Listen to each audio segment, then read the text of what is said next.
Welcome back to the Algebra 2 Structure and Methods series. This is on Chapter 8, Section 7, Finding Rational Roots. So today we will learn how to find the rational roots of polynomial equations using the rational root theorem. Before we start, you should be good with complex conjugates and you should be very strong with synthetic division. If you're not, then go back and review. Let's get started.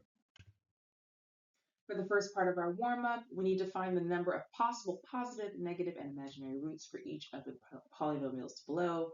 Hint, hint, Descartes' rule of signs. We'll start when you're ready. I'm going to start now. How did it go? All right, remember that we can use the number of sign changes for each polynomial to determine the number of positive and negative real zeros. And the number of imaginary zeros is just the difference between the sum of the positive and negative zeros and the total number of zeros. For the second part of our warm-up, we are given an equation and one root. We need to find the rest of it. Give it a try. Restart when you're ready. I will show the answers now. Okay, so if you struggle with this a little bit, go back and make sure you review.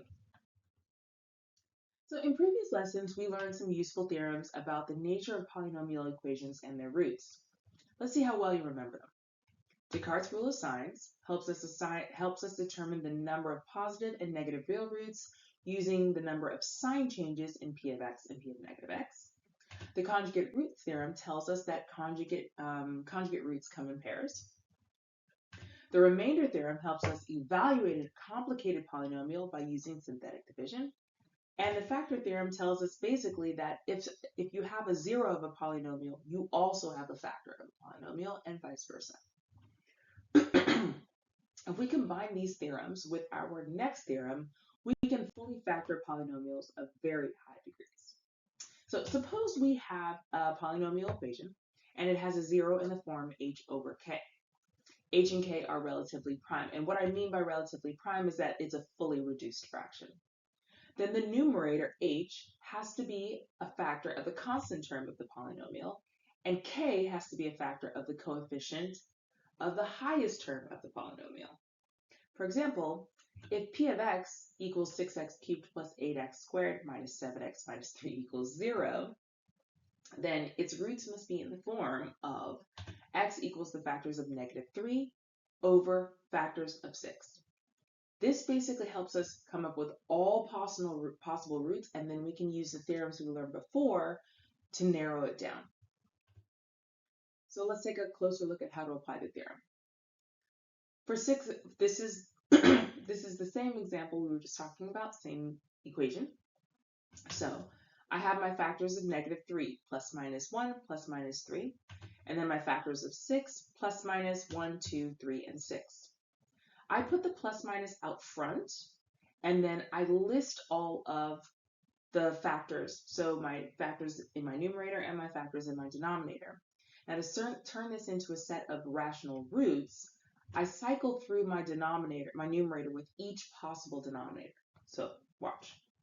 1 over 1, 1 over 2, 1 over 3, 1 over 6, and then next numerator.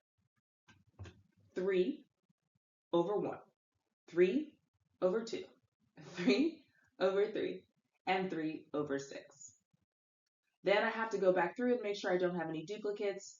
3 over 3 and 3 over 6 are both duplicates. I'll get rid of those, and I have 12 possible rational roots.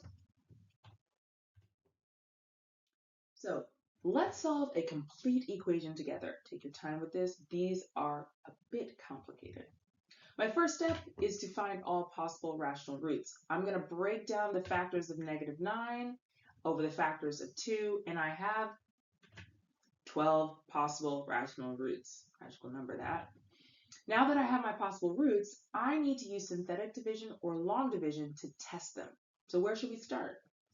My preference is to begin with plus or minus 1 to see if either of those work. It's just easier as far as the math goes. You don't have to start there, but so I'm going to try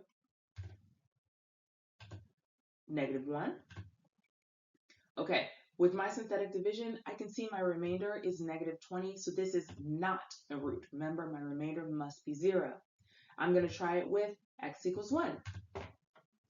Oh, unfortunately, again, not a root. So 1 and negative 1, they don't work. Let's try 2 more. So let's try negative 3. And now we have a root. Excellent. Okay, so now we're on the right track. Now that I have a root, I'm going to rewrite my polynomial as my root. So if negative 3 is my root, x plus 3 is my factor, and then this green bar down below tells me what my depressed equation is. That's what's left over after I divide by the factor. 2x cubed minus 3x squared plus 2x minus 3. This is my depressed equation. Now, what I'm going to do is I'm going to look at my depressed equation and I'm going to continue to solve. So the whole idea is you chip away at the polynomial power by power until you get to a quadratic. So my possible rational roots of my depressed equation are 1, 1/2, 3, and 3/2, positive and negative versions. So I am going to try negative 1/2. And I do not get a root. So let's try 1/2. Again, not a root. All right, this is not going well, but let's keep going. Okay, next I'm going to try 3/2, and oh, voila, I have a root. So I'm going to take my depressed equation and rewrite it again with my new factor. So I have x plus 3 from before, x minus 3/2 from now, and then 2x squared plus 2. That equals 0. So that's me rewriting the entire polynomial. And now 2x squared plus 2, I can solve that by hand. It's a quadratic. 2x plus 2 equals 0. That means x squared equals negative 1, which means x equals positive and negative I. So we have our solutions. 4 solutions as expected because it's a fourth degree polynomial. Let's recap our steps just to make sure. So the first thing I do is I list all of my rational roots using the rational zero theorem, factors of my constant over factors of my leading coefficient. Then I test each of them using synthetic division. I'm looking for when my remainder equals 0. Every time I find a root, I'm going to rewrite it as a depressed equation, and I'm going to focus on that depressed equation to finish factoring. And then I can stop once I get to a quadratic function or any function I feel comfortable solving by hand. Our last example. Suppose that x equals the cube root of 9. If this is true, then cubing both sides is going to get us, we need to show that the cube root of 9 is irrational. Suppose that x equals the cube root of 9. If this is true, then I can cube both sides to get x cubed equals 9. I can subtract 9 from both sides to get x cubed minus 9 equals 0. Can you see where I can go from here? That's right, the rational root theorem. If I use the rational root theorem, I see that I have 6 possible roots, positive and negative 1, 3, and 9. So if I were to plug those 3 in, I would not get the right answer, right? There's no way to plug any of those roots in and get the answer of 0 on the right-hand side. So, oops, I don't know what happened there. So it is not rational because it does not have those rational roots. All right, so to end it all, can you state the rational root theorem and the steps necessary to use it? Turn to your partner and show them what you know. See you in the next video.